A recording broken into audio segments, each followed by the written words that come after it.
নমস্কাৰ বন্ধুসকল, আশা কৰোঁ আপোনালোকৰ সকলোৰে খবৰ ভাল। পুনৰ এবাৰ মোৰ নতুন এটা ভিডিঅ'লৈ আপোনালোকক স্বাগতম জনাইছোঁ। বন্ধুসকল, আজি মই এটা নতুন ৰেচিপি লৈ আহিছোঁ। এয়া হৈছে হোটেল আৰু ৰেষ্টুৰেণ্টত বনোৱা টমেটো চুপ। হয়, আহকচোন আমি চাওঁহি হোটেল আৰু ৰেষ্টুৰেণ্টত কেনেকৈ সুস্বাদু টমেটো চুপ বনোৱা হয়। তাৰ বাবে প্ৰথমে আমি এটা গৰম কেৰাহীত দি লৈছোঁ ৰিফাইন অইল। তেলখিনি গৰম হোৱাৰ পিছত আমি তাত দি ল'ম তেজপাত, লগতে গোটা জালুক, লগতে গোটা লং।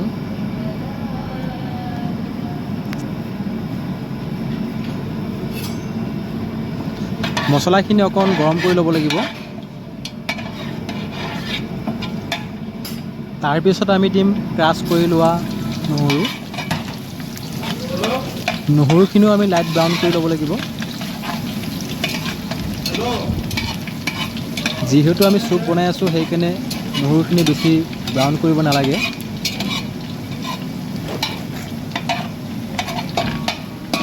তাৰপিছত আমি এড কৰি ল'ম স্লাইচ টমেটোখিনি। টমেটোখিনি ভালদৰে ধুই ল'ব লাগিব।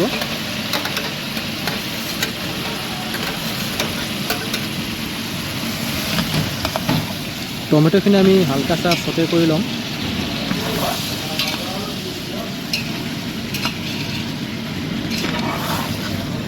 তাৰপিছত আমি এড কৰি ল'ম গাজৰ আৰু বন্ধাকবি।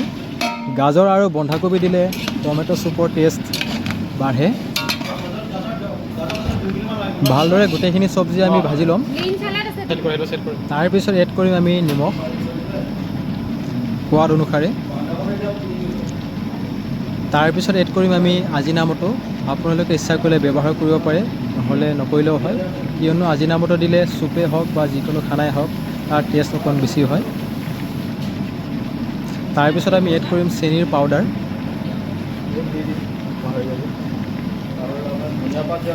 তাৰপিছত আমি এড কৰিম হোৱাইট পেপাৰ।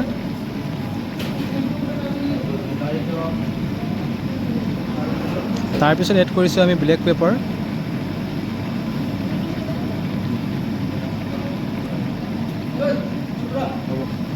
তাৰপিছত এড কৰিম আমি অৰিগেনো, লগতে বেজিল। ফ্ৰেছ বেজিল হ'লে বেছি ভাল, কিন্তু আমাৰ ইয়াতে ফ্ৰেছ বেজিল পোৱা নাযায়, সেইকাৰণে আমি ড্ৰাইড অৰিগেনো হওক ড্ৰাইড বেজিলে হওক তাকেই ব্যৱহাৰ কৰোঁ।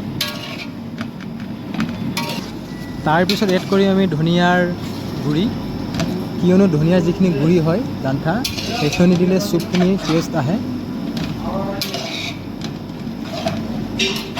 এয়া চাওক, আমাৰ বিলাহীখিনি ভালদৰে সিজি তাৰ পৰা পানী ওলাই গৈছে। এতিয়ালৈকে আমি বিলাহীখিনিত কোনো ধৰণৰ পানী এড কৰা নাই। যিহেতু বিলাহীখিনি ঠিক হৈ গৈছে, সেইকাৰণে এতিয়া আমি অলপ পানী এড কৰিছোঁ, গৰম পানী। বিলাহীখিনিত পানী এড কৰাৰ পিছত আমি ভালদৰে বিলাহীখিনি উতলাই ল'ব লাগিব। বন্ধুসকল, যদি আপোনালোকে আমাৰ ভিডিঅ'টো চাই ভাল পাইছে, তেনেহ'লে এটা লাইক কৰিব, কমেণ্ট কৰিব, শ্বেয়াৰ কৰিব, লগতে ছাবস্ক্ৰাইব কৰিবলৈ নাপাহৰিব।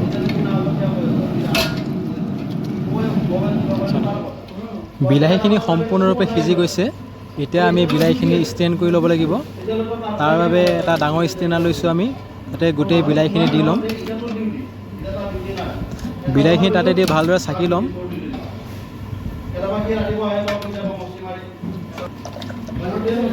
এনেকৈ হেতাৰে আমি খুচি খুচি দিব লাগিব, তেতিয়াহে গোটেই বিলাহীখিনিৰ পৰা ৰস ওলাই যাব। এনেকৈ গোটেই বিলাহীখিনি আমি চাকি ল'ম।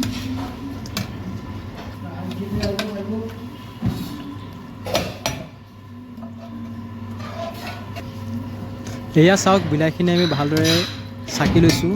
গৈ গৈ শেষত অকণহে ৰৈছেগৈ। যদি ভিডিঅ'টো চাই ভাল পাইছে, তেনেহ'লে লাইক এটা কৰি দিব, লগতে কমেণ্ট কৰিবলৈ নাপাহৰিব। এইবাৰ এটা কেৰাহী গৰম কৰি লৈছোঁ, তাতে অকণ প্ৰথমে দি লৈছোঁ বাটাৰ।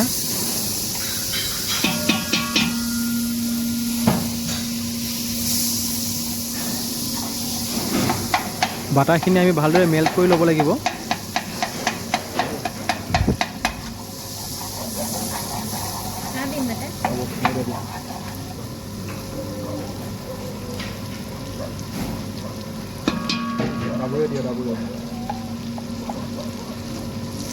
বাটাৰখিনি ভালদৰে মেল্ট হোৱাৰ পিছত আমি তাত দি ল'ম ৰিফাইন ফ্ল'ৰ, তাৰমানে ময়দা। ময়দা এইকাৰণে দিয়া হৈছে যে আমি বিলাহী চুপখিনি ডাঠ কৰিব লাগিব, তাৰমানে ঠিক কৰিব লাগিব, নহ'লে পাতল হয়।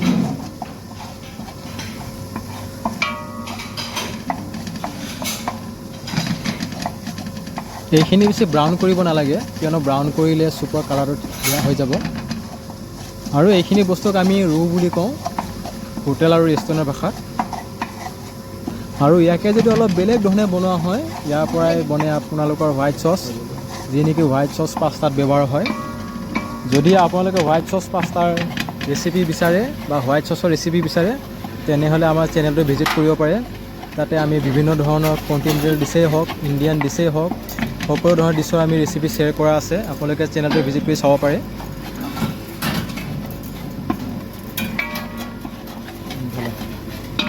ৰুখিনি হালকা ব্ৰাউন হৈ গ'ল। এতিয়া আমি উতলাই লোৱা বিলাহীখিনি এড কৰিব পাৰোঁ। আৰু বিলাহীখিনি এড কৰিয়ে বন্ধু বান্ধৱীসকল ভালদৰে হুইস্কেৰে সেইখিনি যে হিলাই থাকিব লাগে, কিয়নো হিলাই নাথাকিলে ৰুইখিনি গোটা গোটা হৈ যায়, লাম্পছ পৰি যায়। ৰুখিনি লাম্পছ নপৰিবলৈ এডাল হুইস্ক কৰিব লাগে আৰু ভালদৰে হিলাই থাকিব লাগে।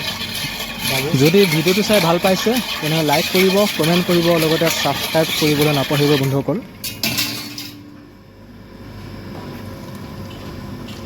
বন্ধুসকল, চুপখিনি মিডিয়াম ফ্লেমত আমি 5 পৰা 10 মিনিট সময় উতলাই ল'ব লাগিব, যেতিয়ালৈকে সেইখিনি ঠিক তাৰমানে ডাঠ হৈ নাযায়। এয়া চাওক বন্ধুসকল, কি ধুনীয়া এটা কালাৰ আহিছে, দেখিবলৈ ভাল লাগিছে নিশ্চয়, নহয় জানো? এটা ধুনীয়া এৰমা আহিছে, খাবলৈ টেষ্টি হ'ব, য়াম্মি হ'ব টমেটো চুপ। এতিয়া আমি ছাৰ্ভ কৰিব ওলাইছোঁ চুপ বাউলত। ধুনীয়া য়াম্মি টেষ্টি টমেটো চুপ। আপোনালোকেও এনেকৈ নিশ্চয় ঘৰতে বনাই ট্ৰাই কৰিব পাৰে, স্বাস্থ্যৰ কাৰণে ভাল হয়। ঠাণ্ডা দিনত বিশেষকৈ খাব লাগে এয়া টমেটো চুপ।